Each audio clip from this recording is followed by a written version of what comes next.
बहुत ही सत्कारयोग पंजाब वासियों, अज तुहाडे नाल दो गल्लां पंजाब दे एक बहुत ही अहम महकमे बारे जिहड़ा कि सिक्ख्या महकमा है उहदे बारे दो चार गल्लां साझीआं करन जा रहे हैं। पिछले हफ्ते ही पंजाब दे मुख मंत्री सरदार भगवंत सिंह मान जी होरां ने स्कूल प्रिंसीपल्स ਅਤੇ स्कूल हैड्स ਦੇ ਨਾਲ ਮੁਖੀਆਂ ਦੇ ਨਾਲ एक विचार वटांदरा एक टॉक रखी सी लुधियाने दे विच ਅਤੇ उस दे विच होर गल्लां तो इलावा एक मुद्दा बड़ा भख के सामने आया ਅਤੇ ਇਹ ਜਿਹੜਾ मुद्दा ਸੀਗਾ ਉਹ ਸੀਗਾ कि पंजाब दे प्रिंसीपल्स मुख अध्यापक ਜਾਂ कुछ अध्यापकों ਨੂੰ ट्रेनिंग देण ਦੇ ਲਈ अमेरिका इंग्लैंड ਜਾਂ ਬਾਹਰਲੇ ਦੇਸ਼ਾਂ ਵਿੱਚ ਭੇਜਿਆ ਜਾਵੇਗਾ। सो इस दे विच फैसला बड़ा चर्चा का विषय चल रहा है, चुन चर्चा चल रही है पंजाब दे विच कि ये फैसला ठीक है या गलत है। इत्थे असीं सिक्ख्या नूं जेकर असीं हुण ट्रेनिंग की ही गल करते हाँ तो इसनूं असीं दो हिस्सों में वंडदे हाँ। एक है कि जो भगवंत मान जी ने कहा कि असीं जिहड़े अध्यापक हुण स्कूलों में लगे ने मतलब इन सर्विस हैगे ने उन्हां नूं ट्रेनिंग दे लई भेजांगे। सो जेकर असीं उस मुद्दे की गल करिए, पहलां असीं इसे मुद्दे नूं टच करते हैं कि साडे पंजाब विच इन्हां अध्यापकों वास्ते कोई ट्रेनिंग सिस्टम नहीं है। इत्थे बहुत अच्छा ट्रेनिंग सिस्टम सी। जेकर असीं हाई जां सीनियर सैकेंडरी स्कूलों की गल करिए, उन्हां दे अध्यापकों दे लई इत्थे हर एक district they which government in service training centres, सरकारी इन सर्विस ट्रेनिंग सेंटर्स खुले हुए सी ਅਤੇ हर एक डिस्ट्रिक्ट ਦੇ ਵਿੱਚ ਉਸ ਜ਼ਿਲ੍ਹੇ ਦੇ ਅਧਿਆਪਕਾਂ ਨੂੰ बहुत अच्छी ट्रेनिंग ਦਿੱਤੀ ਜਾਂਦੀ ਸੀ। ਉਹਨਾਂ ਅਧਿਆਪਕਾਂ ਨੂੰ ਜਿਹੜੇ ਅਧਿਆਪਕ ਲੱਗੇ ਹੋਏ ਨੇ ਸਕੂਲਾਂ ਵਿੱਚ ਸਰਵਿਸ ਕਰ ਰਹੇ ਨੇ ਅਤੇ ਇਹ ਟ੍ਰੇਨਿੰਗ 12 ਦਿਨ ਦੀ ਹੁੰਦੀ ਸੀ ਅਤੇ ਉਸ ਟ੍ਰੇਨਿੰਗ 12 ਦਿਨ ਦੀ ਟ੍ਰੇਨਿੰਗ ਦੇ ਵਿੱਚ ਕੀ ਹੁੰਦਾ ਸੀ, ਜਾਂ ਤਾਂ ਕੋਈ ਨਵੀਂ ਐਜੂਕੇਸ਼ਨ ਪਾਲਿਸੀ ਆਈ ਹੋਵੇ ਜਾਂ ਕੋਈ ਕਰਿਕੂਲਮ ਫਰੇਮਵਰਕ ਆਇਆ ਹੋਵੇ ਜਾਂ ਸਿਲੇਬਸ ਦੇ ਵਿੱਚ ਚੇਂਜ ਆਈ ਹੋਵੇ ਜਾਂ ਪੜ੍ਹਾਉਣ ਦੇ ਨਵੇਂ ਤਰੀਕੇ ਆਏ ਹੋਣ। ਗੱਲ ਕੀ ਕੋਈ ਵੀ ਜਿਹੜਾ ਕਿ ਪ੍ਰੈਜੈਂਟ ਪੱਖ ਦਾ ਮੁੱਦਾ ਹੁੰਦਾ ਸੀ ਸਿੱਖਿਆ ਦਾ, ਉਸ ਦੇ ਲਈ ਉਹਨਾਂ ਨੂੰ ਟ੍ਰੇਨਿੰਗ ਦਿੱਤੀ ਜਾਂਦੀ ਸੀ ਅਤੇ 12 ਦਿਨ ਦੀ ਟ੍ਰੇਨਿੰਗ ਹਰ ਇੱਕ ਅਧਿਆਪਕ ਲੈਂਦਾ ਸੀ ਅਤੇ ਹਰ ਇੱਕ ਅਧਿਆਪਕ ਦੀ ਵਾਰੀ ਲਗਭਗ 2 ਜਾਂ 3 ਸਾਲ ਬਾਅਦ ਆਉਂਦੀ ਸੀ। ਇਹ GISTC ਗੌਰਮੈਂਟ ਇਨ ਸਰਵਿਸ ਟ੍ਰੇਨਿੰਗ ਸੈਂਟਰ ਦੇ ਵਿੱਚ ਸਟਾਫ ਜਿਹੜਾ ਸੀ ਬਹੁਤ ਉੱਚ ਪਾਏ ਦਾ ਹੁੰਦਾ ਸੀ ਅਤੇ ਉੱਥੇ ਦਾ ਪ੍ਰਿੰਸੀਪਲ ਵੀ ਜਿਹੜਾ ਹੁੰਦਾ ਸੀ ਉਹ ਡਿਪਟੀ ਡਾਇਰੈਕਟਰ ਲੈਵਲ ਦੀ ਪੋਸਟ ਹੁੰਦੀ ਸੀ। ਮਤਲਬ ਕਿ ਸਾਡੇ ਕੋਲੇ ਸੈਕੰਡਰੀ ਸਕੂਲਾਂ ਦੇ ਅਧਿਆਪਕਾਂ ਨੂੰ ट्रेनिंग देने के लिए एक बहुत वधिया स्ट्रक्चर सी। पर तुसीं हैरान रहोगे कि पिछले 12-14 सालों तो सर्व सिक्ख्या अभियान चला के पढ़ाई नूं जिथे सिक्ख्या नूं उपर चुकण दी एक स्कीम सी जिहड़ी कि बहुत अच्छी सी ते बहुत अच्छे तरीके नाल चल रही सी, परंतु इस दे विच एक नवां शब्द आ गया, पढ़ो पंजाब ते पढ़ाओ पंजाब। पढ़ो पंजाब ते पढ़ाओ पंजाब असल विच रैमेडियल टीचिंग सी ਅਤੇ ਇਹ ਰੈਮਡੀਅਲ ਟੀਚਿੰਗ ਉਹਨਾਂ ਵਾਸਤੇ ਸੀ ਕਿ ਜਿਹੜੇ ਬੱਚੇ ਸਾਡੇ ਕੋਲੇ ਪ੍ਰਾਇਮਰੀ ਦੇ ਵਿੱਚ ਬੈਠਦੇ ਸੀ, 5ਵੀਂ ਕਲਾਸ ਵਾਲੇ ਬੱਚੇ ਨੂੰ ਜੇਕਰ ਮੈਥ ਕਰਨ ਦੇ ਲਈ ਟੇਬਲ 'ਚ ਨਹੀਂ ਆਉਂਦੇ ਤਾਂ ਉਹਨਾਂ ਦਾ ਇੱਕ ਟੇਬਲ ਜੋ ਪਹਾੜੇ ਸੀ ਉਹ ਸਿੱਖਣ ਲਈ ਅਲੱਗ ਹਾਊਸ ਬਣਾ ਦਿੱਤਾ ਗਿਆ ਅਤੇ ਮਹਿਲ ਬਣਾ ਦਿੱਤੇ ਗਏ ਅਤੇ ਮਹਿਲਾਂ ਦੇ ਵਿੱਚ ਚਾਹੇ ਉਹ ਪੰਜਾਬੀ ਸੀ, ਚਾਹੇ ਉਹ ਹਿੰਦੀ ਸੀ, ਚਾਹੇ ਉਹ ਮੈਥ ਸੀ, ਬਹੁਤ ਅੱਛਾ ਸਿਸਟਮ ਸੀ। ਪੜ੍ਹੋ ਪੰਜਾਬ ਪੜ੍ਹਾਓ ਪੰਜਾਬ ਰੈਮਡੀਅਲ ਟੀਚਿੰਗ ਸੀ। ਬੱਚਿਆਂ ਨੂੰ ਦੁਬਾਰਾ ਟਰੈਕ 'ਤੇ ਲਿਆਉਣ ਦੀ ਗੱਲ ਸੀ, ਸਕੂਲਾਂ ਨੂੰ ਦੁਬਾਰਾ ਟਰੈਕ 'ਤੇ ਲਿਆਉਣ ਦੀ ਗੱਲ ਸੀ। ਪਰੰਤੂ ਹੋਇਆ ਕਿ 1 ਸਾਲ ਦੇ ਵਿੱਚ 5 ਦੀਆਂ 5 ਕਲਾਸਾਂ ਨੂੰ ਮਹਿਲਾਂ ਵਿੱਚ ਵੰਡ ਦਿੱਤਾ ਗਿਆ। ਬੜੀ ਅੱਛੀ ਗੱਲ ਸੀ, ਟ੍ਰੇਨਿੰਗ ਦਿੱਤੀ ਗਈ, ਬੜੀ ਅੱਛੀ ਗੱਲ ਸੀ। ਪਰ ਹੁਣ 5ਵੀਂ ਕਲਾਸ ਚਲੀ ਗਈ, ਸਾਡੇ ਕੋਲ ਫਸਟ ਨਵੀਂ ਆ ਗਈ, ਜਿਹੜੀ ਚੌਥੀ ਸੀ ਉਹ ਚਲੀ ਗਈ, ਤੀਜੀ ਸੀ ਉਹ ਚਲੀ, ਸਾਰੇ ਪ੍ਰਾਇਮਰੀ ਸਿਸਟਮ ਦੇ ਵਿੱਚੋਂ ਕਿਉਂਕਿ 5 ਸਾਲਾਂ ਦੇ ਵਿੱਚ ਸਾਰੀਆਂ ਕਲਾਸਾਂ ਚਲੇ ਗਈਆਂ ਅਤੇ ਜਿਹੜੀ ਹੁਣ ਫਸਟ ਆਈ ਹੈ 5 ਸਾਲਾਂ ਬਾਅਦ ਜਿਹੜੀ ਆਈ ਸੀ ਉਹ ਪੜ੍ਹੋ ਪੰਜਾਬ ਪੜ੍ਹਾਓ ਪੰਜਾਬ ਦੇ ਤਹਿਤ ਹੀ ਆਈ ਸੀ। ਤਾਂ ਇਹ ਸਿਸਟਮ ਜਿਹੜਾ ਸੀ 5 ਸਾਲਾਂ ਬਾਅਦ ਬੰਦ ਹੋਣਾ ਚਾਹੀਦਾ ਸੀ। ਪਰੰਤੂ ਸਾਡੇ ਸਿੱਖਿਆ ਮਹਿਕਮੇ ਦੇ ਕੁਝ ਅਫਸਰਾਂ ਨੂੰ ਪਤਾ ਨਹੀਂ ਕੀ ਇਹ ਬੜਾ ਆਪਦੇ ਆਪ 'ਤੇ ਘੁਮੰਡ ਪੈਦਾ ਹੋ ਗਿਆ ਕਿ ਸ਼ਾਇਦ ਸਿੱਖਿਆ ਸਾਨੂੰ ਹੀ ਬਹੁਤ ਵਧੇਰੇ ਆਉਂਦੀ ਹੈ। ਸੋ ਰੈਮਡੀਅਲ ਟੀਚਿੰਗ ਮਤਲਬ ਇੱਕ ਦਵਾਈ ਦੀ ਤਰ੍ਹਾਂ ਸਿੱਖਿਆ ਦੇਣੀ ਸੀ ਅਤੇ ਉਹ ਦਵਾਈ ਇਸ ਤੋਂ ਬਾਅਦ 5 ਸਾਲ ਤੋਂ ਬਾਅਦ ਬੰਦ ਹੋਣੀ ਚਾਹੀਦੀ ਸੀ। ਪਰ ਇਹ ਦਵਾਈ ਬੰਦ ਹੋਣ ਦੀ ਬਜਾਏ ਇੱਕ ਨਵਾਂ ਸਿਸਟਮ ਸ਼ੁਰੂ ਕੀਤਾ ਗਿਆ। ਇਸੇ ਸਿਸਟਮ ਦੇ ਅੰਦਰ ਪੜ੍ਹੋ ਪੰਜਾਬ ਪੜ੍ਹਾਓ ਪੰਜਾਬ ਦੇ ਅੰਡਰ ਜਿਹੜੇ ਸੈਮੀਨਾਰ ਗੌਰਮੈਂਟ ਇਨ ਸਰਵਿਸ ਟ੍ਰੇਨਿੰਗ ਸੈਂਟਰ ਵਿੱਚ ਲੱਗਦੇ ਸੀ ਉਹ ਗੌਰਮੈਂਟ ਇਨ ਸਰਵਿਸ ਟ੍ਰੇਨਿੰਗ ਸੈਂਟਰ ਤੋਂ ਖੋਹ ਲਏ ਗਏ। ਫਿਰ ਕੀ ਕੀਤਾ ਗਿਆ, ਅਤੇ ਉਹਨਾਂ ਦੇ ਬਰਾਬਰ ਇੱਕ ਪੈਰਲਲ ਸਿਸਟਮ ਸਰਵ ਸਿੱਖਿਆ ਅਭਿਆਨ ਦੇ ਰਾਹੀਂ ਖੜਾ ਕੀਤਾ ਗਿਆ। ਹਰ ਇੱਕ ਡਿਸਟ੍ਰਿਕਟ ਦੇ ਵਿੱਚ ਬਲਾਕ ਦੇ ਵਿੱਚ ਬਲਾਕ ਮੈਂਟਰਸ, ਡਿਸਟ੍ਰਿਕਟ ਮੈਂਟਰਸ, ਇਹਨਾਂ ਦੀ ਇੱਕ ਟੀਮ, ਕੋਆਰਡੀਨੇਟਰਸ ਦੀ ਟੀਮ ਬਣਾ ਕੇ ਇੱਕ ਪੈਰਲਲ ਸਿਸਟਮ ਖੜਾ ਕੀਤਾ ਗਿਆ। ਹੁਣ ਜੋ ਟ੍ਰੇਨਿੰਗ, ਜੋ ਅਧਿਆਪਕਾਂ ਦੀ ਟ੍ਰੇਨਿੰਗ ਜਿਹੜੀ ਕਿ ਅਸੀਂ ਬਾਹਰ ਦਿਵਾਉਣ ਦੀ ਗੱਲ ਕਰਦੇ ਹਾਂ, ਦੂਜੇ ਦੇਸ਼ਾਂ ਤੋਂ ਦਿਵਾਉਣ ਦੀ ਗੱਲ ਕਰ ਰਹੇ ਹਾਂ, ਸਾਡੇ ਦੇਸ਼ ਵਿੱਚ ਹੀ ਦਿੱਤੀ ਜਾਂਦੀ ਸੀ ਅਤੇ ਉਹ ਸਿਸਟਮ ਨੂੰ ਚੁੱਪ ਕਰਾ ਦਿੱਤਾ ਗਿਆ ਅਤੇ ਬਾਅਦ ਵਿੱਚ ਇਹ ਕਹਿ ਦਿੱਤਾ ਗਿਆ ਕਿ ਇਹ ਨਿਕੰਮੇ ਲੋਕ ਬੈਠੇ ਨੇ ਇੱਥੇ ਗਵਰਨਮੈਂਟ ਇਨ ਸਰਵਿਸ ਟ੍ਰੇਨਿੰਗ ਸੈਂਟਰ ਦੇ ਵਿੱਚ, ਜਿਹੜੇ ਕਿ ਪਿਛਲੇ 20-25 ਸਾਲ ਤੋਂ ਠੀਕ ਠਾਕ ਕੰਮ ਕਰ ਰਹੇ ਸੀ ਅਤੇ ਉਹਨਾਂ ਨੂੰ ਪਹਿਲਾਂ ਕੰਮ ਖੋਹ ਲਿਆ ਗਿਆ ਉਹਨਾਂ ਤੋਂ ਅਤੇ ਕੰਮ ਕਹਿ ਕੇ ਉਹਨਾਂ ਨੂੰ ਨਿਕੰਮੇ ਐਲਾਨ ਕੇ ਗਵਰਨਮੈਂਟ ਇਨ ਸਰਵਿਸ ਸੈਂਟਰ ਖਤਮ ਹੀ ਕਰ ਦਿੱਤੇ ਗਏ ਨੇ। ਕੀ ਸਾਡੇ ਸਿੱਖਿਆ ਨੀਤੀ ਇਹੀ ਕਹਿੰਦੀ ਹੈ ਕਿ ਅਸੀਂ ਚੱਲਦੇ ਭਲੇ ਚੰਗੇ ਭਲੇ ਸੈਂਟਰਾਂ ਨੂੰ ਖਤਮ ਕਰ ਦਿੱਤਾ ਗਿਆ ਅਤੇ ਇਹ ਕਹਿ ਕੇ ਕਿ ਇਹਨਾਂ ਦੀ ਜ਼ਰੂਰਤ ਨਹੀਂ ਹੈ? ਸੋ ਮੈਂ ਭਗਵੰਤ ਮਾਨ ਜੀ ਨੂੰ ਬੇਨਤੀ ਕਰਾਂਗਾ ਕਿ ਕਿਰਪਾ ਕਰਕੇ ਪੁਰਾਣੀ ਇਨਕੁਆਇਰੀ ਕਰਾਈ ਜਾਵੇ ਕਿ ਇਹ ਸਿਸਟਮ ਕਿਉਂ ਖਤਮ ਕੀਤੇ ਗਏ ਅਤੇ ਕਿਉਂ ਸਾਨੂੰ ਅੱਜ ਸਾਡੇ ਜਿਹੜੇ ਅਧਿਆਪਕ ਨੇ ਉਹਨਾਂ ਨੂੰ ਅਮਰੀਕਾ ਜਾਂ ਇੰਗਲੈਂਡ ਜਾਂ ਕਿਤੇ ਹੋਰ ਰੂਸ ਭੇਜਣ ਦੀ ਜ਼ਰੂਰਤ ਪਵੇ। ਸਾਡੀ ਆਪਣਾ ਟ੍ਰੇਨਿੰਗ ਸਿਸਟਮ ਇੱਕ ਨੀਤੀ ਤਹਿਤ, ਇੱਕ ਪੂਰੀ ਸਾਜ਼ਿਸ਼ ਤਹਿਤ ਖਤਮ ਕੀਤਾ ਗਿਆ। ਗਵਰਨਮੈਂਟ ਇਨ ਸਰਵਿਸ ਟ੍ਰੇਨਿੰਗ ਸੈਂਟਰ ਖਤਮ ਕਰਕੇ ਸਾਡੇ ਜਿਹੜੇ ਇਨ ਸਰਵਿਸ ਅਧਿਆਪਕ ਸੀਗੇ, ਹਾਈ ਸਕੂਲ ਅਤੇ ਸੈਕੰਡਰੀ ਸਕੂਲ ਦੇ ਅਧਿਆਪਕ ਸੀ, ਉਹਨਾਂ ਦੀ ਟ੍ਰੇਨਿੰਗ ਖਤਮ ਕਰ ਦਿੱਤੀ ਗਈ ਹੈ। ਹੁਣ ਆ ਜੀ ਇਹ ਪ੍ਰਾਇਮਰੀ ਸਿੱਖਿਆ ਦੇ ਵਿੱਚ ਵੀ ਕੀ ਹੁੰਦਾ ਸੀਗਾ, ਇੱਕ 12 ਦਿਨ ਦਾ ਸੈਮੀਨਾਰ ਲੱਗਦਾ ਸੀ ਜਿਹੜੇ ਕਿ ਅਧਿਆਪਕ ਪ੍ਰਾਇਮਰੀ ਸਕੂਲਾਂ ਵਿੱਚ ਪੜ੍ਹਾਉਂਦੇ ਸੀ ਅਤੇ ਇਹਨਾਂ ਦੀ ਟ੍ਰੇਨਿੰਗ ਕੌਣ ਕਰਾਉਂਦਾ ਸੀ? ਇਹਨਾਂ ਦੀ ਟ੍ਰੇਨਿੰਗ ਕਰਾਉਂਦੇ ਸੀ district institute of educational training, DIETs ਕਰਵਾਉਂਦੀਆਂ ਸੀ। ਲਗਭਗ ਹਰ ਇੱਕ ਡਿਸਟ੍ਰਿਕਟ ਵਿੱਚ ਇੱਕ ਹੈ ਤੋਂ ਕਈ ਥਾਂ ਦੇ ਟ੍ਰੇਨਿੰਗ ਸਕੂਲ ਹੁੰਦੇ ਸੀ ਪਹਿਲਾਂ, ਉਹ ਇਹਨਾਂ ਦੇ ਸੈਮੀਨਾਰਸ ਲਗਾਉਂਦੇ ਸੀ ਅਤੇ ਡਾਈਟਸ ਵਿੱਚ ਇੰਨਾ ਪਰਫੈਕਟ ਤੇ ਵਧੀਆ ਸਿਸਟਮ ਸੀ ਜਿਹੜਾ ਕਿ ਸੈਂਟਰ ਸਰਕਾਰ ਦੁਆਰਾ ਐਜੂਕੇਸ਼ਨ ਪਾਲਿਸੀ ਦੇ ਤਹਿਤ ਚਲਾਇਆ ਗਿਆ ਅਤੇ ਇਸ ਦੇ ਵਿੱਚ 6 ਬ੍ਰਾਂਚਿਸ ਹੁੰਦੀਆਂ ਸੀ ਅਤੇ ਉਹਨਾਂ ਬ੍ਰਾਂਚਿਸ ਦੇ ਵਿੱਚ ਇੱਕ ਸੈਮੀਨਾਰ ਲਾਉਣ ਵਾਲੀ ਬ੍ਰਾਂਚ ਹੁੰਦੀ ਸੀ ਅਤੇ ਡਾਈਟਸ ਦੇ ਵਿੱਚ ਲਗਭਗ 14 ਲੈਕਚਰਰ ਹੁੰਦੇ ਸੀ ਅਤੇ 6 ਸੀਨੀਅਰ ਲੈਕਚਰਰ ਹੁੰਦੇ ਸੀ ਜਿਹੜੇ ਕਿ ਪ੍ਰਿੰਸੀਪਲ ਕਾਡਰ ਦੀ ਕਲਾਸ 1 ਆਫੀਸਰ ਦੀ ਪੋਸਟ ਹੁੰਦੀ ਸੀ। ਉਹਨਾਂ ਤੋਂ ਟ੍ਰੇਨਿੰਗ ਸਿਸਟਮ ਖੋਹ ਕੇ ਫਿਰ ਦੁਬਾਰਾ ਡਿਸਟ੍ਰਿਕਟ ਲੈਵਲ 'ਤੇ ਸਰਵ ਸਿੱਖਿਆ ਦੇ ਅਭਿਆਨ ਅਤੇ ਪੜ੍ਹੋ ਪੰਜਾਬ ਪੜ੍ਹਾਓ ਪੰਜਾਬ ਦੇ ਅਧਿਐਨ ਦੌਰਾਨ ਖੜਾ ਕੀਤਾ ਗਿਆ ਅਤੇ ਉਹ ਸਿਸਟਮ ਨੂੰ ਫੁੱਲ ਅਧਿਕਾਰ ਦੇ ਦਿੱਤੇ ਗਏ ਕਿ ਹੁਣ ਸੈਮੀਨਾਰ ਤੁਸੀਂ ਲਗਾਉਣੇ ਨੇ, ਡਾਈਟਸ ਤੋਂ ਸੈਮੀਨਾਰ ਖੋਹ ਲਏ ਗਏ, ਮਤਲਬ ਇਨ ਸਰਵਿਸ ਟ੍ਰੇਨਿੰਗ ਉਹਨਾਂ ਤੋਂ ਖੋਹ ਲਈ ਗਈ। ਅਤੇ ਰਿਜ਼ਲਟ ਕੀ ਨਿਕਲਿਆ?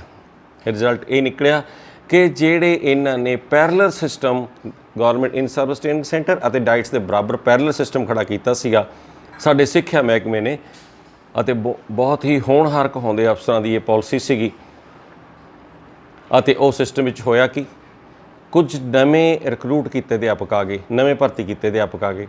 ਇਹ ਠੀਕ ਹੈ ਕਿ ਉਹ MSc ਸੀ, PhD ਸੀ, MPhil ਸੀ, ਬਹੁਤ ਅੱਛੇ ਸੀ, ਡਿਗਰੀਆਂ ਵਿੱਚ ਅੱਛੇ ਸੀ, ਪਰ ਉਹਨਾਂ ਨੂੰ ਐਜੂਕੇਸ਼ਨ ਸਿਸਟਮ ਬਾਰੇ ਕੋਈ ਤਜਰਬਾ ਨਹੀਂ ਸੀ। ਉਹਨਾਂ ਨੂੰ ਟ੍ਰੇਨਿੰਗ 'ਤੇ ਲਗਾ ਦਿੱਤਾ ਗਿਆ ਅਤੇ ਟ੍ਰੇਨਿੰਗ ਦਿੰਦੇ ਕਿ ਇਹਨਾਂ ਨੂੰ ਨੇ ਜਿਹੜੇ ਪਿਛਲੇ 20 ਸਾਲ ਦੇ ਅਧਿਆਪਕ ਲੱਗੇ ਬੈਠੇ ਨੇ ਜਿਨ੍ਹਾਂ ਨੂੰ ਐਜੂਕੇਸ਼ਨ ਦਾ ਤਜਰਬਾ ਸੀ। ਹੁਣ ਕੀ ਹੋਇਆ ਕਿ ਇੱਕ ਡੰਡੇ ਦੇ ਤਹਿਤ ਉਹਨਾਂ ਨੂੰ ਬੁਲਾ ਤਾਂ ਲਿਆ ਗਿਆ ਕਿ ਆਓ ਤੁਹਾਡੇ ਸੈਮੀਨਾਰ ਲੱਗੇਗਾ, ਪਰੰਤੂ ਦੇਣ ਵਾਲਾ ਜੂਨੀਅਰ ਹੈ ਅਤੇ ਲੈਣ ਵਾਲਾ ਸੀਨੀਅਰ ਅਧਿਆਪਕ ਸਾਹਮਣੇ ਬੈਠਾ ਹੈ ਜਿਸ ਕੋਲ 20 ਸਾਲ ਦਾ ਆਪਣਾ ਤਜਰਬਾ ਹੈ। ਹੁਣ ਨਾ ਟ੍ਰੇਨਿੰਗ ਦੇਣ ਵਾਲੇ ਨੂੰ ਆਨੰਦ ਆਉਂਦਾ ਹੈ ਅਤੇ ਨਾ ਟ੍ਰੇਨਿੰਗ ਲੈਣ ਵਾਲੇ ਨੂੰ ਆਨੰਦ ਆਉਂਦਾ ਹੈ।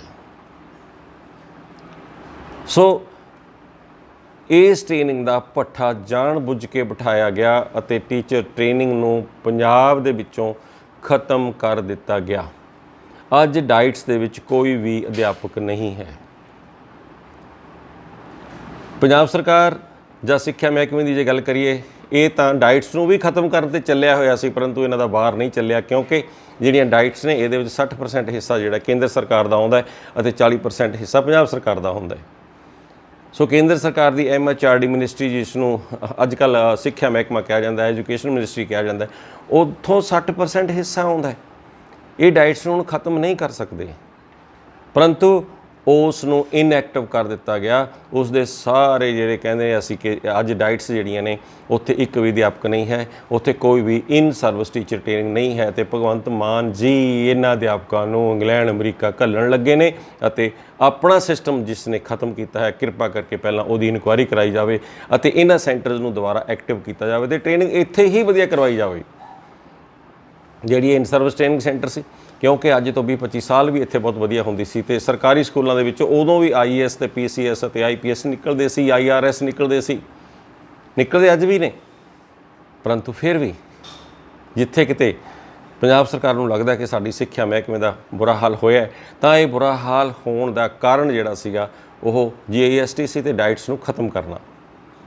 ਇਹ ਸੀਗਾ ਉਹਨਾਂ ਲੋਕਾਂ ਦੀ ਟ੍ਰੇਨਿੰਗ ਜਿਨ੍ਹਾਂ ਨੂੰ ਪੰਜਾਬ ਸਰਕਾਰ ਟ੍ਰੇਨਿੰਗ ਦੇਣ ਜਾ ਰਹੀ ਹੈ। ਇੱਥੇ ਮੈਂ ਨਾਲ ਦੀ ਨਾਲ ਇਹ ਵੀ ਡਿਸਕਸ ਕਰ ਦੇਵਾਂ ਕਿ ਅਸਲ ਵਿੱਚ ਇਕੱਲੇ ਜਿਹੜੇ ਅਧਿਆਪਕ ਲੱਗ ਚੁੱਕੇ ਨੇ ਉਹਨਾਂ ਦੀ ਟ੍ਰੇਨਿੰਗ ਦਾ ਮੁੱਦਾ ਨਹੀਂ ਹੈ। ਹੁਣ ਤਾਂ ਜਿਹੜੇ ਅਗਲੇ ਸਾਲਾਂ ਵਿੱਚ ਸਾਡੇ ਸਕੂਲਾਂ ਦੇ ਵਿੱਚ ਅਧਿਆਪਕ ਲੱਗਣੇ ਨੇ ਉਹਨਾਂ ਦਾ ਮੁੱਦਾ ਵਿਚਾਰਨ ਦੀ ਗੱਲ ਹੈਗੀ ਹੈ। ਹੁਣ ਜੇਕਰ ਅਸੀਂ ਹਾਈ ਸਕੂਲਾਂ ਦੀ ਗੱਲ ਕਰੀਏ, ਸੀਨੀਅਰ ਸੈਕੰਡਰੀ ਸਕੂਲਾਂ ਦੀ ਗੱਲ ਕਰੀਏ, ਉੱਥੇ B.Ed ਟੀਚਰਸ ਕੰਮ ਕਰਦੇ ਆ ਅਤੇ B.Ed ਦੀ ਡਿਗਰੀ ਅੱਜ ਸਾਰੇ ਪੰਜਾਬ ਨੂੰ खुद भगवंत मान जी नूं पता है कि उत्थे डमी एडमिशनस दे एक चंगे घापले पैदा हो रहे ने ਅਤੇ ਉਹਨਾਂ ਦੇ ਰਾਹੀਂ ਵਿਦਿਆਰਥੀ 2 ਸਾਲਾਂ ਵਿੱਚ 1 ਜਾਂ 2 ਦਿਨ ਸਿਰਫ ਫੀਸਾਂ ਭਰਨ ਹੀ ਜਾਂਦੇ ਹਨ ਜਾਂ ਪੇਪਰ ਦੇਣ ਜਾਂਦੇ ਹਨ। ਅਤੇ ਜਿਹੜੇ ਅਧਿਆਪਕਾਂ ਨੂੰ ਅੱਜ ਅਸੀਂ B.Ed ਕਰਵਾ ਰਹੇ ਹਾਂ ਨਾ ਉਹਨਾਂ ਨੂੰ ਟੀਚਰ ਸਾਈਕੋਲੋਜੀ ਬਾਰੇ ਪਤਾ ਹੈ, ਨਾ ਐਜੂਕੇਸ਼ਨ ਸਾਈਕੋਲੋਜੀ ਬਾਰੇ ਪਤਾ ਹੈ, ਨਾ ਉਹਨਾਂ ਨੂੰ ਸਕੂਲ ਐਡਮਿਨਿਸਟ੍ਰੇਸ਼ਨ ਬਾਰੇ ਪਤਾ ਹੈ, ਨਾ ਉਹਨਾਂ ਨੂੰ ਟੀਚਿੰਗ ਮੈਥੋਡੋਲੋਜੀ ਬਾਰੇ ਪਤਾ ਹੈ ਅਤੇ ਨਾ ਉਹਨਾਂ ਨੂੰ ਵੋਕੇਸ਼ਨਲ ਜਾਂ ਐਜੂਕੇਸ਼ਨਲ ਗਾਈਡੈਂਸ ਬਾਰੇ ਪਤਾ ਹੈ। ਸਿਰਫ B.Ed ਦੀ ਡਿਗਰੀ ਹੈਗੀ ਹੈ, ਮਾਰਕਸ ਉਹਨਾਂ ਕੋਲ ਹੈਗੇ ਨੇ, ਮੈਰਿਟ ਬਣ ਜਾਏਗੀ, ਉਹ ਸਕੂਲਾਂ ਵਿੱਚ ਲੱਗ ਜਾਣਗੇ ਅਤੇ ਉਹਨਾਂ ਅਧਿਆਪਕਾਂ ਨੂੰ ਫਿਰ ਅਸੀਂ ਕਿੱਥੇ ਭੇਜਾਂਗੇ ਟ੍ਰੇਨਿੰਗ ਦੇਣ ਦੇ ਲਈ? ਅਸੀਂ ਭੇਜਾਂਗੇ ਉਹੀ ਇੰਗਲੈਂਡ ਤੇ ਅਮਰੀਕਾ ਅਤੇ ਪੰਜਾਬ ਦਾ ਜਿਹੜਾ ਪੈਸਾ ਉਹ ਖਰਾਬ ਕਰਾਂਗੇ। ਪੰਜਾਬ ਸਰਕਾਰ ਨੂੰ ਇੱਥੇ ਧਿਆਨ ਦੇਣਾ ਬਣਦਾ ਹੈ ਕਿ ਪੰਜਾਬ ਦੇ ਵਿੱਚ ਹੀ ਜਿਹੜੀ ਟ੍ਰੇਨਿੰਗ ਚੱਲਦੀ ਹੈ ਜਿਹਨੂੰ ਅਸੀਂ ਪ੍ਰੀ ਸਰਵਿਸ ਟ੍ਰੇਨਿੰਗ ਕਹਿੰਦੇ ਹਾਂ ਉਸ ਵੱਲ ਜੇਕਰ ਪੰਜਾਬ ਸਰਕਾਰ ਧਿਆਨ ਦੇ ਦਿੰਦੀ ਹੈ ਤਾਂ ਮੇਰਾ ਖਿਆਲ ਹੈ ਸਾਨੂੰ ਬਾਹਰ ਕਿਤੇ ਵੀ ਟ੍ਰੇਨਿੰਗ ਦੇਣ ਦੀ ਲੋੜ ਨਹੀਂ ਹੈ। ਸਾਡੇ ਕੋਲ ਇੱਥੇ ਹੀ ਟ੍ਰੇਨਿੰਗ ਸਿਸਟਮ ਬਹੁਤ ਵਧੀਆ ਹੈ। ਇਹ ਤਾਂ ਰਹੀ ਸੀਨੀਅਰ ਸੈਕੰਡਰੀ ਜਾਂ ਹਾਈ ਸਕੂਲਾਂ ਦੀ ਗੱਲ। ਹੁਣ ਅਸੀਂ ਫਿਰ ਪ੍ਰਾਇਮਰੀ ਦੀ ਗੱਲ ਕਰੀਏ ਤਾਂ ਪ੍ਰਾਇਮਰੀ ਟੀਚਰ ਜੋ ਹੈਗੇ ਨੇ ਉਹਨਾਂ ਨੂੰ ਆਮ ਤੌਰ ਤੇ ETT ਟੀਚਰ ਕਿਹਾ ਜਾਂਦਾ ਅਤੇ ਅੱਜ ਕੱਲ੍ਹ ਉਹਦਾ ਨਾਮ ਬਦਲ ਕੇ diploma in education training DL-Ed ਕਿਹਾ ਜਾਂਦਾ ਹੈ ਅਤੇ ਇਹ ਵੀ ਡਾਈਟਸ ਵਿੱਚ ਹੁੰਦੀ ਹੈ। ਡਾਈਟਸ ਦਾ ਹਾਲ ਮੈਂ ਆਪ ਜੀ ਨੂੰ ਪਹਿਲਾਂ ਦੱਸ ਚੁੱਕਿਆ। ਹਰ ਇੱਕ ਡਾਈਟ ਵਿੱਚ 100 ਵਿਦਿਆਰਥੀ ਫਸਟ ਈਅਰ ਵਿੱਚ ਹੈ ਅਤੇ 100 ਵਿਦਿਆਰਥੀ ਸੈਕੰਡ ਈਅਰ ਵਿੱਚ ਹੈ ਅਤੇ ਉਹਨਾਂ ਵਿਦਿਆਰਥੀਆਂ ਨੂੰ ਪੜ੍ਹਾਉਣ ਲਈ ਇੱਕ ਵੀ ਅਧਿਆਪਕ ਨਹੀਂ ਹੈ। ਨਾ ਉੱਥੇ ਸਾਇੰਸ ਪੜ੍ਹਾਈ ਜਾਂਦੀ ਹੈ, ਨਾ ਉੱਥੇ ਮੈਥਮੈਟਿਕਸ ਪੜ੍ਹਾਇਆ ਜਾਂਦਾ ਹੈ। ਸਾਰੇ ਟੀਚਰਸ ਉੱਥੇ ਕੋਈ ਕਾਡਰ ਨਹੀਂ ਹੈ ਇਸ ਟਾਈਮ 'ਤੇ। ਸਾਰੀਆਂ ਡਾਈਟਸ ਵਿੱਚ ਇੱਕ ਅੱਧਾ ਲੈਕਚਰਰ ਹੈ ਅਤੇ ਇੱਕ ਅੱਧਾ ਕਲਰਕ ਹੈ ਜਾਂ ਪ੍ਰਿੰਸੀਪਲ ਖੁਦ ਬੈਠਾ ਹੈ। ਬਸ 2-3 ਬੰਦੇ ਡਾਈਟਸ ਵਿੱਚ ਨੇ ਜਿੱਥੇ ਕਿ ਉੱਥੇ ਜਿਹੜਾ ਪੋਸਟਾਂ ਦੀ ਗਿਣਤੀ ਹੈ ਉਹ 30 ਤੋਂ 32 ਤੱਕ ਹੈ। ਪੈਰਲਲ ਸਿਸਟਮ ਡਾਈਟਸ 'ਤੇ ਖੜਾ ਕਰਕੇ ਡਾਈਟਸ ਤੋਂ ਵੀ ਕੰਮ ਸਾਰਾ ਖੋਹ ਲਿਆ ਗਿਆ ਹੈ ਅਤੇ ਆਖਰ ਨੂੰ ਇਹਨਾਂ ਨੂੰ ਨਿਕੰਮੇ ਐਲਾਨ ਕਰਕੇ ਸਾਰੀਆਂ ਡਾਈਟਸ ਨੂੰ ਖਾਲੀ ਕਰ ਦਿੱਤਾ ਗਿਆ ਹੈ। ਮਜਬੂਰੀ ਇਹ ਹੈ ਕਿ ਹੁਣ ਇਸ ਨੂੰ ਬੰਦ ਤਾਂ ਨਹੀਂ ਕਰ ਸਕਦੀ ਸਰਕਾਰ, ਕੇਂਦਰ ਸਰਕਾਰ ਦੇ ਹਿੱਸੇ ਕਰਕੇ, ਪਰ ਪੰਜਾਬ ਦਾ ਸਿੱਖਿਆ ਜੋ ਟ੍ਰੇਨਿੰਗ ਸਿਸਟਮ ਸੀ ਉਸ ਨੂੰ ਕ੍ਰੈਸ਼ ਕਰ ਦਿੱਤਾ ਹੈ, ਉਸ ਨੂੰ ਤਹਿਸ ਨਹਿਸ ਕਰ ਦਿੱਤਾ ਹੈ। ਅੱਜ ਪੰਜਾਬ ਸਰਕਾਰ ਨੂੰ ਇਨਕੁਆਇਰੀ ਕਰਨੀ ਬਣਦੀ ਹੈ ਕਿ ਸਰਵ ਸਿੱਖਿਆ ਅਭਿਆਨ ਦੇ ਦੌਰਾਨ ਪਿਛਲੇ ਲਗਭਗ 15-20 ਸਾਲਾਂ ਤੋਂ ਜੋ ਵੀ ਪਾਲਿਸੀ ਬਣੀ ਹੈ ਉਸ ਦੀ ਇਨਕੁਆਇਰੀ ਹੋਣੀ ਚਾਹੀਦੀ ਹੈ ਕਿ ਉਸ ਨੇ ਇੱਕ ਪੂਰੀ ਸਾਜ਼ਿਸ਼ ਦੇ ਤਹਿਤ ਕਿਵੇਂ ਸਾਡੇ ਪੰਜਾਬ ਦੇ ਸਿੱਖਿਆ ਸਿਸਟਮ ਨੂੰ ਖਤਮ ਕੀਤਾ ਹੈ। ਸੋ ਜੇਕਰ ਅੱਜ ਅਸੀਂ ਗੱਲ ਕਰੀਏ ਕਿ ਸਾਡੀ ਇਨ ਸਰਵਿਸ ਟ੍ਰੇਨਿੰਗ ਉਹ ਵੀ ਖਤਮ ਕਰ ਦਿੱਤੀ ਗਈ ਹੈ ਅਤੇ ਪ੍ਰੀ ਸਰਵਿਸ ਟ੍ਰੇਨਿੰਗ ਜਿਨ੍ਹਾਂ ਨੇ ਜਾ ਕੇ ਅੱਗੇ ਅਧਿਆਪਕ ਲੱਗਣਾ ਹੈ, B.Ed ਕਰਨਾ ਹੈ ਜਾਂ ETT ਕਰਨਾ ਹੈ, ਉਹ ਵੀ ਖਤਮ ਕਰ ਦਿੱਤੀ ਗਈ ਹੈ।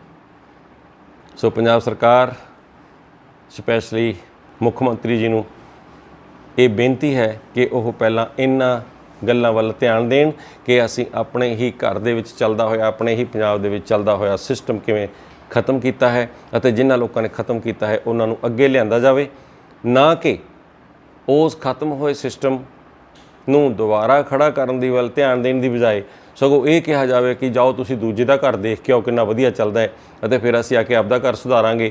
ਇੱਥੇ ਇੱਕ ਗੱਲ ਸਪਸ਼ਟ ਹੈ ਕਿ ਸਾਡੇ ਅਧਿਆਪਕਾਂ ਦਾ ਵਫਦ ਜਿੱਥੇ ਮਰਜ਼ੀ ਚਲਾ ਜਾਵੇ, ਚਾਹੇ ਅਮਰੀਕਾ ਚਲਾ ਜਾਵੇ, ਚਾਹੇ ਇੰਗਲੈਂਡ ਚਲਾ ਜਾਵੇ, ਉਹਨਾਂ ਲੋਕਾਂ ਦਾ ਕਲਚਰ ਹੀ ਹੋਰ ਹੈ ਅਤੇ ਸਾਡੇ ਪੰਜਾਬ ਦਾ ਕਲਚਰ ਹੋਰ ਹੈ।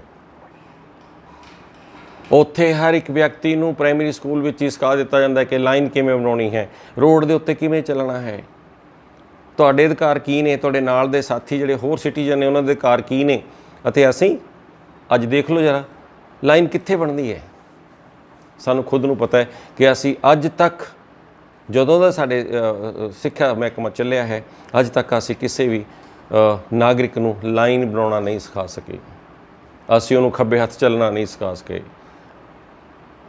ਹਰ ਇੱਕ ਬੰਦਾ ਕਾਹਲੀ ਦੇ ਵਿੱਚ ਹੈ ਕਿ ਮੈਂ ਪਹਿਲਾਂ ਲੰਘ ਜਾਵਾਂ, ਮੈਂ ਪਹਿਲਾਂ ਲੰਘ ਜਾਵਾਂ। ਐਕਸੀਡੈਂਟ ਵਾਪਰਦੇ ਨੇ, ਕਿਉਂ ਵਾਪਰਦੇ ਨੇ?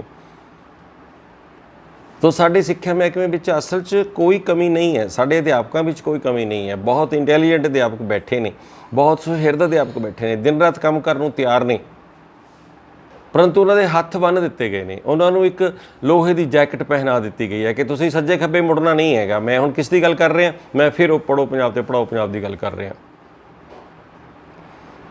ਅੱਗੇ ਅਧਿਆਪਕ ਹੁੰਦਾ ਸੀ, ਅੱਜ ਤੋਂ 40 ਸਾਲ ਪਹਿਲਾਂ, ਉਹ ਆਪ ਫੈਸਲਾ ਲੈਂਦਾ ਸੀ ਮੇਰੀ ਕਲਾਸ ਵਿੱਚ ਕਿੰਨੇ ਬੱਚੇ ਚੰਗੇ ਘਰਾਂ ਤੋਂ ਆਉਂਦੇ ਨੇ, ਕਿੰਨੇ ਬੱਚੇ ਗਰੀਬ ਘਰਾਂ ਤੋਂ ਆਉਂਦੇ ਨੇ, ਉਹਨਾਂ ਦੀਆਂ ਸਮੱਸਿਆਵਾਂ ਕੀ ਨੇ, ਉਹਨਾਂ ਦੇ ਫਾਦਰ ਦੀ ਸਮੱਸਿਆਵਾਂ ਕੀ ਹੈ।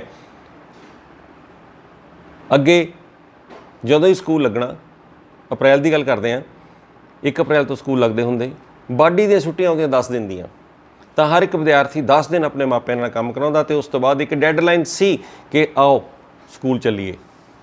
ਮਾਪਿਆਂ ਨੂੰ ਵੀ ਹੁੰਦਾ ਸੀ ਕਿ 10 ਦਿਨ ਤੁਸੀਂ ਕਣਕ ਵਢਾ ਦਿੱਤੀ ਹੈ, ਜਾਓ ਹੁਣ ਸਕੂਲ ਜਾਓ। ਬਾਡੀ ਦੀਆਂ ਛੁੱਟੀਆਂ ਖਤਮ ਕਰਕੇ ਇਸ ਐਗਰੀਕਲਚਰ ਨਾਲ ਹੀ ਸਾਡੀ ਸਿੱਖਿਆ ਜੁੜੀ ਹੋਈ ਸੀ ਅਤੇ ਫਿਰ ਕੋਈ ਡੈਡਲਾਈਨ ਹੀ ਨਹੀਂ ਰਹੀ। ਫਿਰ ਸਰਕਾਰ ਕੀ ਕਹਿੰਦੀ? 15 ਅਪ੍ਰੈਲ ਤੱਕ ਨਹੀਂ, ਚਲੋ ਜੀ ਤੁਸੀਂ ਹੁਣ ਇੱਦਾਂ ਕਰੋ ਕਿ 15 ਮਈ ਤੱਕ ਤੁਸੀਂ ਦਾਖਲੇ ਕਰ ਲਓ। ਬੱਚੇ ਫਿਰ ਬਣਾਉਂਦੇ, ਹੁਣ ਤੁਸੀਂ 15 ਜੂਨ ਤੱਕ ਦਾਖਲੇ ਕਰ ਲਓ। ਬੱਚੇ ਫਿਰ ਬਣਾਉਂਦੇ, ਹੁਣ ਤੁਸੀਂ 15 ਸਤੰਬਰ ਤੱਕ ਦਾਖਲੇ ਕਰ ਲਓ। ਬਈ ਕੀ ਹਾਲ ਹੋਏਗਾ ਉਹਨਾਂ ਬੱਚਿਆਂ ਦਾ ਜਿਹੜੇ 15 ਸਤੰਬਰ ਨੂੰ ਆ ਕੇ ਸਕੂਲ 'ਚ ਹਾਜ਼ਰ ਹੋਣਗੇ? ਸਾਡੀ ਪਾਲਿਸੀ ਕਿਤੇ ਨਾ ਕਿਤੇ ਗਲਤ ਹੋ ਗਈ ਹੈ। ਸਾਡੀ ਪਾਲਿਸੀ ਇੱਥੇ ਫਿਰ ਗਲਤ ਹੋ ਗਈ ਹੈ ਕਿ ਅਸੀਂ ਸਾਡੀ ਸਿੱਖਿਆ ਦੀਆਂ ਛੁੱਟੀਆਂ ਜੋ ਸੀਗੀਆਂ, ਚਾਹੇ ਉਹ ਗਰਮੀ ਸਰਦੀ ਦੇ ਅਨੁਸਾਰ ਸੀਗੀਆਂ, ਪਰ ਨਾਲ ਦੀ ਨਾਲ ਖੇਤੀ ਦੇ ਨਾਲ ਵੀ ਜੁੜੀਆਂ ਹੋਈਆਂ ਸੀਗੀਆਂ ਅਤੇ ਬੱਚੇ ਖੇਤੀ ਦੇ ਵਿੱਚ ਵੀ ਆਪਦਾ ਹੱਥ ਵਟਾ ਲੈਂਦੇ ਸੀ ਅਤੇ ਮੁੜ ਕੇ ਇੱਕ ਡੈਡਲਾਈਨ ਤੋਂ ਬਾਅਦ ਵਾਪਸ ਵੀ ਆ ਜਾਂਦੇ ਸੀ। ਇਸ ਸਟਰਕਚਰ ਨੂੰ ਵੀ, ਇਸ ਕੰਡੀਸ਼ਨਸ ਨੂੰ ਵੀ, ਇਹਨੇ ਕੌਂਟੈਕਸਟ ਨੂੰ ਵੀ, ਭਾਰਤੀ ਕੌਂਟੈਕਸਟ, ਪੰਜਾਬੀ ਕੌਂਟੈਕਸਟ ਨੂੰ ਪੜ੍ਹਨ ਦੀ, ਦੁਬਾਰਾ ਘੋਖਣ ਦੀ ਲੋੜ ਹੈ ਕਿ ਸਾਡੀ ਸਿੱਖਿਆ ਹੈ ਉਹ ਸਾਡੇ ਇੱਥੇ ਦੇ ਸੱਭਿਆਚਾਰ ਅਨੁਸਾਰ ਚੱਲੇਗੀ। ਇਹ ਇੰਗਲੈਂਡ ਦੇ ਸੱਭਿਆਚਾਰ ਅਨੁਸਾਰ ਨਹੀਂ ਚੱਲੇਗੀ, ਇਹ ਅਮਰੀਕਾ ਦੇ, ਇਹ ਰਸ਼ੀਆ ਦੇ, ਇਹ ਜਰਮਨੀ ਦੇ, ਇਹ ਫਰਾਂਸ ਦੇ ਸੱਭਿਆਚਾਰ ਅਨੁਸਾਰ ਨਹੀਂ ਚੱਲੇਗੀ।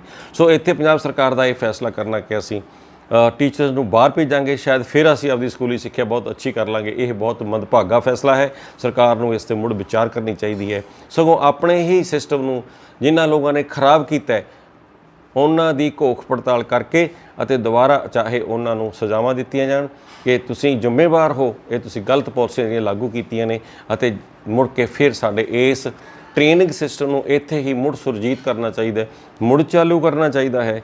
ਸਾਡੇ ਪੰਜਾਬ ਦੇ ਵਿੱਚ ਬਹੁਤ ਕੁਛ ਹੈ, ਇੱਥੇ ਟ੍ਰੇਨਿੰਗ ਦੇਣ ਵਾਲਿਆਂ ਦੀ ਵੀ ਕੋਈ ਘਾਟ ਨਹੀਂ ਅਤੇ ਸੁਹਿਰਦ ਟ੍ਰੇਨਿੰਗ ਲੈਣ ਵਾਲਿਆਂ ਦੀ ਵੀ ਕੋਈ ਘਾਟ ਨਹੀਂ ਹੈ ਅਤੇ ਅਸੀਂ ਦੁਬਾਰਾ ਸਾਡੇ ਸਾਰੇ ਸਿਸਟਮ ਨੂੰ ਬਹੁਤ ਅੱਛੇ ਤਰੀਕੇ ਨਾਲ ਚਲਾ ਸਕਦੇ ਹਾਂ ਅਤੇ ਸਾਨੂੰ ਚਲਾਉਣਾ ਚਾਹੀਦਾ ਹੈ, ਬਜਾਏ ਇਸ ਦੇ ਕਿ ਅਸੀਂ ਵਫਦ ਦੇ ਵਫਦ ਅਸੀਂ ਬਾਹਰ ਭੇਜੀਏ, ਸਾਡੇ ਪੰਜਾਬ ਦਾ ਪੈਸਾ ਖਰਾਬ ਕਰੀਏ ਅਤੇ ਉਹ ਅਧਿਆਪਕ ਨੇ ਘੁੰਮ ਫਿਰ ਕੇ ਆ ਜਾਣਗੇ। ਆ ਕੇ ਫਿਰ ਉਹ ਕੀ ਕਹਿਣਗੇ? ਇਹੀ ਕਹਿਣਗੇ, ਨਹੀਂ ਜੀ ਸਾਡੇ ਕਲਚਰ ਅਤੇ ਉਹਨਾਂ ਦੇ ਕਲਚਰ ਵਿੱਚ ਬਹੁਤ ਫਰਕ ਹੈ, ਉੱਥੇ ਵਾਲਾ ਸਿਸਟਮ ਇੱਥੇ ਲਾਗੂ ਨਹੀਂ ਕੀਤਾ ਜਾ ਸਕਦਾ। ਫਿਰ ਕੀ ਨਿਕਲੇਗਾ? ਉਹੀ ਪੰਜਾਬ ਦੇ ਵਿੱਚ ਫਿਰ ਕਰਜ਼ਾ ਚੜ ਜਾਏਗਾ ਅਤੇ ਫਿਰ ਅਸੀਂ ਆਪਦਾ ਪੈਸਾ ਖਰਾਬ ਵੀ ਕਰ ਲਵਾਂਗੇ ਅਤੇ ਸਾਡੇ ਸਕੂਲੀ ਸਿੱਖਿਆ ਨੂੰ ਵੀ ਅਸੀਂ ਸੁਧਾਰ ਨਹੀਂ ਕਰਾਂਗੇ। ਸੋ ਅੱਜ ਲੋੜ ਹੈ ਅਧਿਆਪਕਾਂ ਨੂੰ ਉੱਪਰੋਂ ਚਿੱਠੀਆਂ ਮੋਹਾਲੀ ਅਤੇ ਚੰਡੀਗੜ੍ਹ ਤੋਂ ਚਿੱਠੀਆਂ ਆਉਣੀਆਂ ਬੰਦ ਹੋ ਜਾਣ। ਅਧਿਆਪਕ ਖੁਦ ਦੇਖੇ ਕਿ ਮੇਰੇ ਬੱਚੇ ਕਿਹੋ ਜਿਹੇ ਨੇ, ਮੈਂ ਕਦੋਂ ਕਿਹੜਾ ਸਿਲੇਬਸ ਕਦੋਂ ਕਰਾਉਣਾ, ਉਸ ਨੂੰ ਸਿਰਫ ਦੱਸ ਦਿੱਤਾ ਜਾਵੇ ਕਿ ਇੰਨਾ ਸਿਲੇਬਸ ਕਰਾਉਣਾ। ਪਰੰਤੂ ਹੁਣ ਅਧਿਆਪਕ ਕੀ ਕਰ ਰਹੇ ਨੇ? ਅਧਿਆਪਕ ਰੋਜ਼ ਚਿੱਠੀ ਦੀ ਉਡੀਕ ਕਰਦੇ ਨੇ, ਇੱਕ ਦੂਜੇ ਨੂੰ ਪੁੱਛਦੇ ਨੇ ਕੋਈ ਨਵੀਂ ਚਿੱਠੀ ਤਾਂ ਨਹੀਂ ਆਈ। ਹਾਂ, ਉਹ ਚਿੱਠੀ ਵਿੱਚ ਕੀ ਆਉਂਦਾ? ਤੁਸੀਂ ਇਸ ਹਫ਼ਤੇ ਇੰਨੇ ਪ੍ਰੈਕਟੀਕਲ ਕਰਾਉਣੇ ਨੇ, ਤੁਸੀਂ ਇੰਨੇ ਹਫ਼ਤੇ ਫਲਾਨਾ ਚੈਪਟਰ ਕਰਾਉਣਾ, ਤੁਸੀਂ ਅੱਜ ਬੁੱਧਵਾਰ ਨੂੰ ਤੁਸੀਂ ਚੌਥਾ ਚੈਪਟਰ ਕਰਾਉਣਾ। ਬਈ ਕਮਾਲ ਹੋ ਗਈ ਹੈ। ਇਹ ਵਿਦਿਆਰਥੀ ਨੇ ਦੇਖਣਾ ਅਧਿਆਪਕ ਦੀਆਂ ਕਿੰਨੇ ਥਾਂ 'ਤੇ ਡਿਊਟੀਆਂ ਤੁਸੀਂ ਲਗਾ ਦਿੱਤੀਆਂ ਨੇ। ਅਧਿਆਪਕ ਨੇ ਖੁਦ ਮੈਨੇਜ ਕਰਨਾ ਕਿ ਮੈਂ ਕਿਹੜਾ ਚੈਪਟਰ ਕਦੋਂ ਕਰਾਉਣਾ ਅਤੇ ਕਿੰਨੇ ਹਫ਼ਤੇ 'ਚ ਕਰਾ ਦਾਂਗਾ, ਕਿੰਨੇ ਮਹੀਨੇ 'ਚ ਕਰਾ ਦਾਂਗਾ। ਪਹਿਲਾਂ ਵੀ ਹੁੰਦਾ ਸੀ, ਪਹਿਲਾਂ ਵੀ ਸਾਡੇ ਪੰਜਾਬੀ ਸਕੂਲਾਂ ਵਿੱਚ ਪੜ੍ਹੇ ਹੋਏ ਲੋਕ IAS, IPS, IRS, PCS, ਤਹਿਸੀਲਦਾਰ, ਸਬ ਤਹਿਸੀਲਦਾਰ, ਪਟਵਾਰੀ ਸਭ ਕੁਛ ਸਿਲੈਕਟ ਹੁੰਦੇ ਸੀ। ਪਰੰਤੂ ਹੁਣ ਪਤਾ ਨਹੀਂ ਅਸੀਂ ਕੋਈ ਨਵੇਂ ਪਾਇਲਟ ਪੈਦਾ ਕਰਨ ਜਾ ਰਹੇ ਹਾਂ ਇਹਨਾਂ ਸਰਕਾਰੀ ਸਕੂਲਾਂ ਦੇ ਵਿੱਚੋਂ। ਪਹਿਲਾਂ ਸਾਡੇ ਟੀਚਰ ਬਾਹਰ ਜਾਣਗੇ ਅਤੇ ਫਿਰ ਆ ਕੇ ਕੁਛ ਕਰਨਗੇ। ਸੋ ਪੰਜਾਬ ਸਰਕਾਰ ਦਾ ਇਹ ਫੈਸਲਾ ਬਹੁਤ ਮੰਦਭਾਗਾ ਹੋਏਗਾ ਕਿ ਜੇਕਰ ਸਾਡੇ ਟੀਚਰਾਂ ਦੇ ਕੁਛ 45 ਟੀਚਰ ਭੇਜ ਦੇਣਗੇ, 50 ਭੇਜ ਦੇਣਗੇ, ਕੀ ਆ ਕੇ ਉਹ ਸਾਡੇ ਸਾਰੇ ਪੰਜਾਬ ਨੂੰ ਸੁਧਾਰ ਦੇਣਗੇ? ਮੇਰਾ ਖਿਆਲ ਹੈ ਇਹ ਫੈਸਲਾ ਗਲਤ ਹੈ। ਸਗੋਂ ਸਾਡੇ ਇੱਥੇ ਦੇ ਤਹਿਸ ਨਹਿਸ ਕੀਤੇ ਹੋਏ ਸਿੱਖਿਆ ਸਿਸਟਮ ਨੂੰ ਦੁਬਾਰਾ ਖੜਾ ਕਰਨ ਦੀ ਲੋੜ ਹੈ ਅਤੇ ਉਸ ਨੂੰ ਖੜਾ ਕੀਤਾ ਜਾਣਾ ਚਾਹੀਦਾ ਹੈ। ਅਤੇ ਜਿਹੜਾ ਇਹ ਸਰਵ ਸਿੱਖਿਆ ਅਭਿਆਨ ਜਾਂ ਤੁਹਾਡਾ ਜਿਹੜਾ ਰਾਸ਼ਟਰੀ ਮਾਧਿਅਮਿਕ ਸਿੱਖਿਆ ਅਭਿਆਨ ਹੈ, ਅਭਿਆਨ ਅੱਛੇ ਨੇ, ਪਰੰਤੂ ਉਹਨਾਂ ਦੀ ਮਿਸਯੂਜ਼ ਬੰਦ ਹੋਣੀ ਚਾਹੀਦੀ ਹੈ ਅਤੇ ਪੈਰਲਲ ਸਿਸਟਮ ਨੂੰ ਖਤਮ ਕਰਕੇ ਓਰੀਜਨਲ ਸਿਸਟਮ ਜੋ ਸਾਡਾ ਪਹਿਲਾਂ ਸੀ ਉਹ ਹੀ ਲਾਗੂ ਕਰ ਦੇਣਾ ਚਾਹੀਦਾ ਹੈ। ਸੋ ਇਹਨਾਂ ਵਿਚਾਰਾਂ ਦੇ ਨਾਲ ਸਭ ਦਾ ਬਹੁਤ ਬਹੁਤ ਧੰਨਵਾਦ।